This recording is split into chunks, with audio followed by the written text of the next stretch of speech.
Assalamualaikum warahmatullahi wabarakatuh. Kami dari kelompok 7 ruang R001 akan mempresentasikan teori 5 faktor Mekre dan Costa yang beranggotakan Dwi Cahyaningsih, Dinda Azhara Natasha, Along Cike, dan Aisyah Rifda Lutfiah.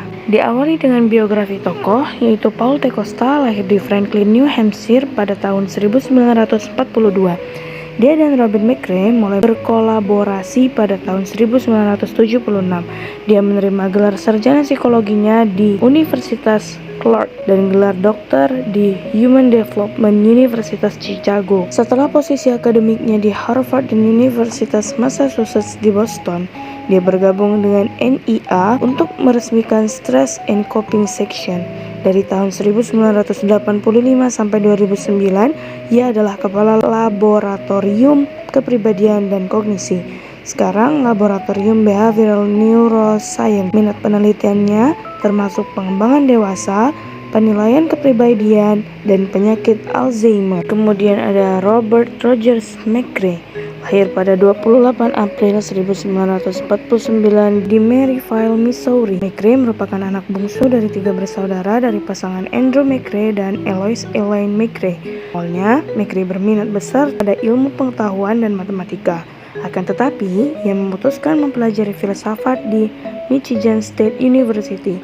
Meskipun meraih beasiswa dari National Merit Scholar, ia tidak terlalu senang dengan sifat dasar filsafat yang tidak empiris dan terbuka atas jawaban apapun. Setelah meraih gelar sarjananya, Mekre memutuskan untuk melanjutkan studinya di bidang psikologi di Boston University. Dan dengan bakat dan minatnya pada ilmu pengetahuan dan matematika, maka Mekre menemukan ketertarikan psikometri Raymond Cattell.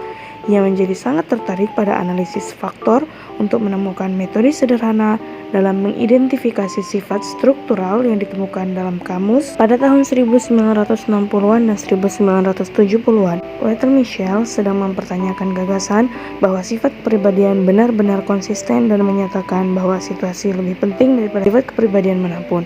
Meskipun Mischel telah merevisi pernyataannya setelah itu, dan pada tahun 1999, Mekre menyatakan bahwa Mekre mengikuti program pasca sarjana pada tahun-tahun setelah kritik Mischel terhadap sifat kepribadian. Karena baginya, sifat-sifat adalah sesuatu yang nyata dan bertahan. Studi ini pada awalnya dilakukannya sendiri, diam-diam, dan tanpa banyak dukungan. Ternyata, pendekatan tersebut cukup sesuai dengan kepribadiannya yang cenderung diam dan introvert.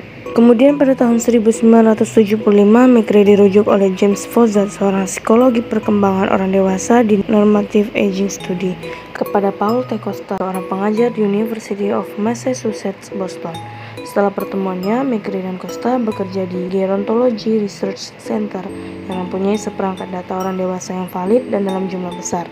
Tempat tersebut menjadi tempat yang ideal bagi Costa dan Mekre untuk menginvestigasi pertanyaan mengenai struktur kepribadian. Kemudian, sejarah evolusi teori 5 faktor tersebut diawali di akhir tahun 1970-an sampai awal 1980.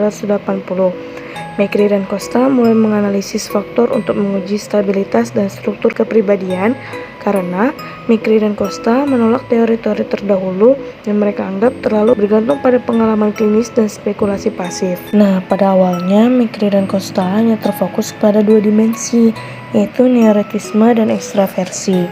Tidak lama setelah itu, Mekre dan Costa menemukan dimensi baru yang mereka sebut dengan keterbukaan pada pengalaman. Sampai pada tahun 1985, Mekre dan Costa menambahkan 2 dimensi terakhir, yaitu keramahan atau agreeableness dan juga kesadaran consciousness. Nah, selama 25 tahun tadi, Mekre dan Costa terus mengembangkan model 5 faktor ini hingga menjadi teori 5 faktor. Selama akhir tahun 1980-an sampai awal 1990-an, banyak psikolog kepribadian mulai condong pada model 5 faktor. Struktur kepribadian. Struktur kepribadian, Mekre dan Costa membuktikan secara empiris sifat-sifat dasar manusia sehingga muncullah 5 faktor model atau FFM yang berisikan sifat neurotik, ekstraversi, keterbukaan terhadap pengalaman, keramahan, dan kesadaran. Neurotik dan ekstraversi didefinisikan tidak jauh berbeda dengan definisi dari Eysenck. Neurotik adalah suatu kecenderungan untuk mengalami emosi yang tidak menyenangkan dengan mudah seperti kemarahan, kecemasan, depresi, atau kerentanan. Ekstraversi adalah sifat aktif seseorang sehingga mengakibatkan seseorang suka berbicara, pecintaan kesenangan, dan lain-lain. Sedangkan keterbukaan terhadap pengalaman adalah apresiasi untuk petualangan, seni, emosi, ide-ide yang unik, dan rasa ingin tahu. Keramahan didefinisikan sebagai kecenderungan untuk berbalas kasih dan kooperatif, daripada mencurigai ataupun antagonistik terhadap orang lain. Kemudian kesadaran yaitu kecenderungan untuk menunjukkan disiplin diri, bersikap patuh, dan bersifat terencana. Baiklah, selanjutnya adalah penjelasan mengenai asumsi dasar. Asumsi dasar ini terdapat 4, yaitu asumsi individualitas, asumsi asal, asumsi perkembangan, dan asumsi struktur. Yang pertama adalah asumsi individualitas, yaitu menekankan bahwa orang dewasa mempunyai rangkaian sifat yang unik. Dan setiap orang menunjukkan kombinasi unik atas pola sifatnya. Yang kedua adalah asumsi asal, yaitu mempunyai pendirian yang jelas meskipun cukup kontroversial, seperti lingkungan keluarga yang tidak mempunyai peran dalam pembentukan asumsi dasar. Ketiga adalah asumsi perkembangan, yang menganggap bahwa sifat berkembang dan berubah selama masa kanak-kanak dan mulai melambat pada masa remaja, serta perubahan dalam kepribadian berhenti sama sekali dari awal hingga pertengahan masa dewasa. Terakhir, asumsi struktur, yang menyatakan bahwa sifat memiliki organisasi hierarkis dari yang sempit dan spesifik menuju ke yang lebih luas dan umum. Selanjutnya adalah asumsi dari karakteristik adaptasi, yaitu menyatakan bahwa jika seiring berjalannya waktu, manusia itu beradaptasi dengan lingkungan mereka dengan cara mengumpulkan pola pikiran, perasaan, dan perilaku yang konsisten dengan sifat-sifat kepribadian mereka serta adaptasi yang dialami sebelumnya. Kedua adalah maladaptasi, yaitu mengindikasikan bahwa respons kita tidak selalu konsisten dengan tujuan personal dan nilai-nilai budaya. Terakhir adalah asumsi fleksibilitas, yaitu suatu asumsi yang menyatakan bahwa kecenderungan dasar dapat menjadi relatif stabil sepanjang kehidupan. Namun, karakteristik adaptasi tidak seperti itu.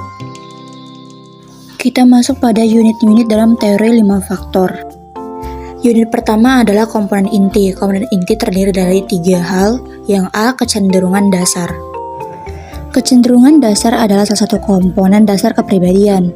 Seiring dengan karakteristik adaptasi, konsep diri, dasar biologis, biografi objektif, dan pengaruh eksternal. Esensi dari kecenderungan dasar adalah dasar mereka di biologis, serta stabilitas mereka di antara waktu dan kondisi. Komponen inti yang B adalah karakteristik adaptasi. Karakteristik adaptasi sendiri bersifat berfluktuasi, artinya membuatnya rentan terhadap berbagai perubahan dalam kehidupan seseorang. Karakteristik adaptasi merupakan struktur kepribadian yang dipelajari dan berkembang saat manusia beradaptasi dengan lingkungannya. Contohnya seperti keterampilan yang dipelajari, sikap, perilaku, dan hubungan yang dihasilkan dari sebuah interaksi, seperti kemampuan berbahasa Inggris atau matematika. Komponen inti selanjutnya yaitu C, konsep diri. Konsep diri terdiri dari pengetahuan, pandangan, dan evaluasi tentang diri sendiri, dengan cakupan dari beragam fakta atau sejarah personal sampai identitas yang memberikan suatu perasaan memiliki tujuan dan kesatuan dalam hidup. Unit dalam teori 5 faktor yang kedua adalah komponen sekunder. Sama seperti komponen inti sebelumnya, komponen sekunder juga memiliki 3 poin utama. A. Dasar biologis. Gen, hormon, dan struktur otak merupakan mekanisme biologis yang paling utama dalam mempengaruhi kecenderungan dasar. Bidang genetika dalam perkembangannya telah menjelaskan bagaimana mekanisme biologis mempengaruhi perilaku manusia. tetapi tidak serta menghilangkan peranan lingkungan dalam pembentukan kepribadian. B. Biografi objektif. Mikri dan Costa mengatakan bahwa biografi objektif adalah apapun yang dilakukan, dipikirkan, dan dirasakan seseorang sepanjang hidupnya. Biografi objektif menekankan pada apa yang terjadi sepanjang hidupnya daripada pandangan atau persepsi mereka mengenai pengalaman mereka. C. Pengaruh eksternal. Manusia terus menemukan atau berada dalam situasi fisik yang berbeda, dan hal tersebut mempengaruhi terhadap kepribadian manusia. Cara kita merespon kesempatan dan tuntutan dari konteks merupakan sesuatu yang dibahas dalam pengaruh eksternal. Menurut Mikre dan Costa, respon-respon tersebut merupakan fungsi dari karakteristik adaptasi dan interaksi mereka dengan pengaruh eksternal. Sekian video dari kelompok kami. Terima kasih. Wassalamualaikum warahmatullahi wabarakatuh.